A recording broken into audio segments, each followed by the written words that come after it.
రైతన్నలకు నమస్కారం. జై జవాన్ జై కిసాన్. రైతు లేనిదే రాజ్యం లేదు. ఈ వీడియోలో మనం ఈరోజు రైతు బంధు గురించి, 500కి గ్యాస్ సిలిండర్ గురించి, రేషన్ కార్డు గురించి, మహాలక్ష్మి పథకం గురించి డిస్కస్ చేసుకుందాం. అదేవిధంగా ఈ వీడియో చూస్తున్న ప్రతి ఒక్క రైతన్న లైక్ చేయండి, కామెంట్ చేయండి, సబ్స్క్రైబ్ చేసుకోండి. ఈ విధంగా చేసుకోవడం వల్లనే తెలంగాణలో ఉన్న ప్రతి ఒక్క రైతన్నకు యూస్ఫుల్ అయ్యే ఇన్ఫర్మేషన్ అనేది చేకూడడం అనేది జరుగుతుంది. ఆల్రెడీ రైతు బంధు 3 ఎకరాల వారికి కంప్లీట్ అయిపోయింది కదా. 3 నుంచి 4 ఎకరాల వారికి కూడా ఆల్రెడీ ఈ రోజు సోమవారం అనేది పడడం అనేది జరిగింది. రేపటి నుంచి బుధవారం నుంచి కూడా ఈ 4 ఎకరాల వారికి అందరికి కంప్లీట్ అవుతుంది. పడని వాళ్లకు 3-4 ఎకరాల వారికి పడని వాళ్లకు ఈ వీడియోలో ఏం చేద్దామో చూసుకుందాం. వీడియోలోకి వెళ్తే రైతు బంధు, ఈ రైతు బంధుకు సంబంధించి యాసంగి పంట చాలా లేట్ అయింది. యాసంగి పంటకు సంబంధించిన హామీ అనేది మనకి ఇప్పటి వరకు రాలేదు. దీనికి సంబంధించి ప్రభుత్వం అసెంబ్లీలో స్పందించింది. మన ప్రతిపక్ష నాయకులు హరీష్ రావు గారు పేర్కొనడం అనేది జరిగింది. ఇంకా అసెంబ్లీ ఇంత లేట్ కావడం గల కారణం ఏంది? రైతు బంధు ఇవ్వకపోతే రైతులకు ఇబ్బంది పడుతుంది కదా, మీరు వచ్చిన పాలనలోనే ఇంత సమస్యలు తీసుకొస్తే కరెక్ట్ కాదంటే సీఎం రేవంత్ రెడ్డి గారు ఆన్సర్ చేయడం జరిగింది. మీరు 2015-16లో యాసంగిలో 7 నెలలు, 2017-18లో 5 నెలలు లేట్ చేసిర్రు. మేము ఆ ప్రభుత్వం అధికారంలోకి వచ్చి ఇంకా 50 రోజులైంది. దీనికి సంబంధించి బడ్జెట్ లేదు. లేనందులనే సీఎం గారు పేర్కొన్నారు, డిస్టిక్కి కొంతమందిని సెలెక్ట్ చేస్తున్నాం, అంటే కొంతమందికి ఇస్తున్నాం, మొత్తం పూర్తిగా సహాయం అందించకుండా. సో దీనికి సంబంధించి బడ్జెట్లో డబ్బులు పెడతాం. వ్యవసాయ శాఖకు 19,267 కోట్లను ఇచ్చినాం.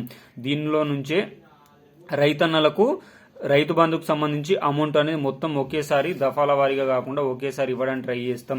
ప్రభుత్వం వచ్చిన 100 రోజుల్లోనే కంప్లీట్ చేస్తామని పేర్కొనడం అనేది జరిగింది. ప్రభుత్వం వచ్చిన 100 రోజులు అంటే డిసెంబర్ 7న ప్రభుత్వం అధికారంలోకి వస్తే మార్చి 7 వరకు 100 రోజులు అనేది కంప్లీట్ అవుతుంది. సో ఈ 100 రోజుల్లో అయితే రైతు బంధుకు సంబంధించిన మొత్తం అయితే కంప్లీట్ కావచ్చు. చెప్తున్నా కదా, అంటే 3 ఎకరాల వారికి అందరికి పడింది అంటారు, మరి మాకు పడలేదు. 4 ఎకరాల వారికి అందరికి పడింది, మాకు పడలేదు అంటే ఒక డిస్టిక్ లో కొంతమందికి వేస్తున్నారు, కొంతమందికి బడ్జెట్ అనేది అంటే ఇట్లా రిక్రూట్మెంట్ అనేది బడ్జెట్ అనేది ఇవ్వడం అనేది జరుగుతుంది కొంతమంది.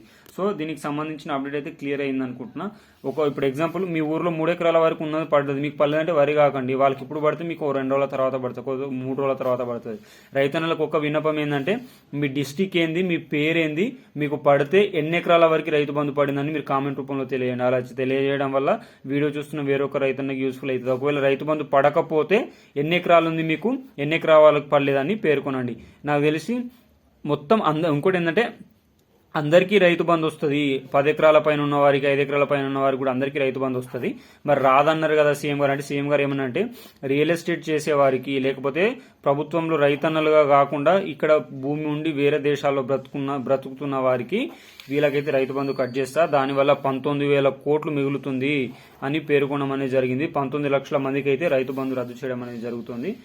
ఇంకోటి ఏంటంటే, 500 రూపాయలకి గ్యాస్ సిలిండర్ కూడా ప్రభుత్వం ప్రకటిస్తుంది కదా. దీనికి సంబంధించిన విధి విధానాలు కూడా తొందరలోనే ఖరారు అయితే సంవత్సరానికి 5 లేకపోతే 6 గ్యాస్ సిలిండర్ ఇచ్చే యోచనలో ప్రభుత్వం అయితే ఉంది. అదేవిధంగా రేషన్ కార్డు, ఈ రేషన్ కార్డు అనేది అన్నిటికీ చాలా ఇంపార్టెంట్ అవుతుంది.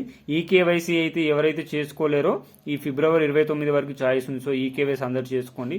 ఎవరైతే ఈ కేవైసీ చేసుకోరో వాళ్ళకు ప్రభుత్వానికి సంబంధించిన అన్ని పథకాలు ఆగిపోయే అవకాశం ఎక్కువ మోతాదులో ఉంది. కాబట్టి ఈ కేవైసీ మాత్రం అందరూ చేసుకోండి. ఈ కేవైసీ అందరూ చేసుకోండి. దీనికి సంబంధించిన లాస్ట్ డేటు ఫిబ్రవరి 29 వరకు ఉంది. అదేవిధంగా మహాలక్ష్మికి 2,500 రూపాయలు మహాలక్ష్మికి ప్రతి ఒక్క అమ్మాయికి ఇచ్చే యోచనలో ప్రభుత్వం ఉంది.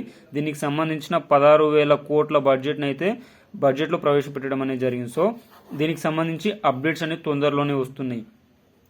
ఈ ఎలక్షన్ ఫిబ్రవరి 25న ఫైనల్ గా అసెంబ్లీ బడ్జెట్ సమావేశాల్లో దీనికి సంబంధించి ప్రకటిస్తారు. సో దీనికి సంబంధించిన విధి విధానాలు, రేషన్ కార్డు అనేది ఉండాలా, బ్యాంక్ అకౌంట్ నంబర్ అనేది ఉండాలా, అదేవిధంగా ఆధార్ కార్డు ఉండాలి, క్యాస్ట్, ఇన్కమ్ ఇవన్నీ ఎవరైతే లేవో, marriage certificate, date of birth certificate ఇవన్నీ తీసుకోండి. ఎవరైతే లేవో వాళ్ళందరూ తీసుకోండి. ఇంకోటి గుర్తుపెట్టుకోండి మిత్రులారా, ఒక్క రేషన్ కార్డు పైన ఒకే మహాలక్ష్మి పథకం వస్తుంది.